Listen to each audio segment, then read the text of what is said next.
Hello friends.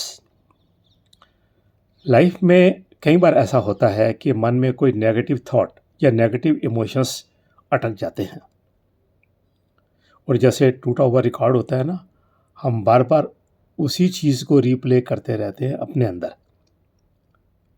और ये negative feelings या नेगेटिव थॉट्स हमें बार बार परेशान करते हैं, हमें हॉन्ट करते हैं।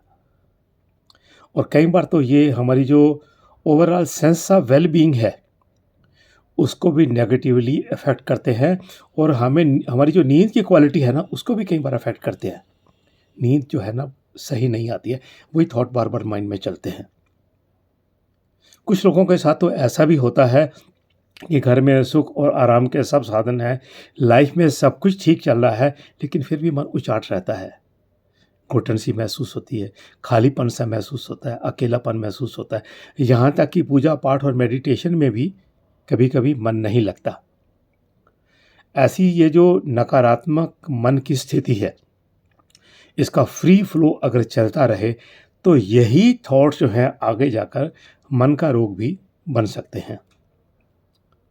ऐसी स्थिति में सबसे जो बेसिक रिक्वायरमेंट है वो है कि माइंड को खाली किया जाए, माइंड को जो डीक्लटर किया जाए। जो डिसफंक्शनल थॉट्स माइंड में घूमते रहते हैं उनको डीक्लटर किया जाए, निकाला जाए, उनको नेगेटिविटी को बाहर किया जाए और अपनी पीस ऑफ माइंड को फिर से रिक्लेम किया जाए। इसका एक सिंपल और टाइम टेस्टेड मेथड है, वो है शेयरिंग। जो आपके मन में चल रहा है ना वो किसी के साथ शेयर करें। इसके 3 फायदे होते हैं। पहली बात, जो मन में उदासी या कन्फ्यूज़न है या कुछ दबा हुआ एंगर है, रिजेंटमेंट है या जो कुछ भी है, वो ज़ुबान के रास्ते बाहर आ जाता है और आप अंदर हल्का महसूस करते हैं। वो कई बार हम कहते हैं ना कि यार तुमसे बात कर ली, मन हल्का हो गया। दूसरा फ़ायदा, जिसके साथ आप बात करते हैं उसके पास शायद आपकी प्रॉब्लम का कोई सॉल्यूशन ना हो, लेकिन जब हम बातचीत करते रहते हैं, फ्री फ्लो बातचीत, खुली बातचीत, अपनी इमोशंस को हमने पोर आउट करना है, तो उसमें क्या होता है, उस बातचीत के दौरान कई नए पर्सपेक्टिव, कई नए एंगल सामने आते हैं जिनके बारे में हमने सोचा भी नहीं होता।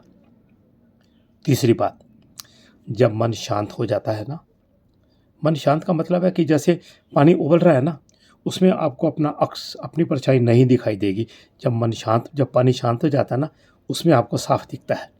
ऐसे ही जब मन शांत हो जाता है ना और हम किसी नए एंगल से सेम प्रॉब्लम को, सेम इशू को सोचते हैं, तो ज़्यादा अच्छे, वेल इन्फॉर्म और इफ़ेक्टिव सॉल्यूशन हम ढूंढ सकते हैं। सो दोस्तों, अगर कभी भी आपके मन में कोई इस तरह का बोझ आए जो आपको लगता है कि आप हैंडल नहीं कर पा रहे हैं, तो अपने जीवन साथी के साथ, पहली प्रायोरिटी है जीवन साथी, उसके साथ आप खुलकर बात करें या किसी अच्छे और ट्रस्टेड दोस्त के साथ बैठें और अपना दिल में जो कुछ भी है ना उसे बाहर निकाल दें। And it's a medical strategy, magical. अगर आपको कभी ऐसी ज़रूरत पड़ती है, आपको लगता है कि आपके अंदर कुछ दबा हुआ है, जो पेंट अप इमोशंस हैं वो ज़्यादा हैं, you are not in a position to handle it, इसको करके देखिए। बात कीजिए, किसी दोस्त के साथ बैठिए, आपको एकदम से हल्का और आप पावरफुल महसूस करेंगे। आप, यू विल फील कंप्लीट। और ये जो मैं आपसे डिस्कस कर रहा हूँ ना, this is a basic step of mental hygiene.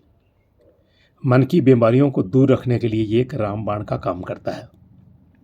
जैसे हम हैंड हाइजीन करते हैं, फूड हाइजीन करते हैं बॉडीली हेल्थ के लिए, ऐसी मेंटल हेल्थ के लिए मेंटल हाइजीन जो है, you need to pour out.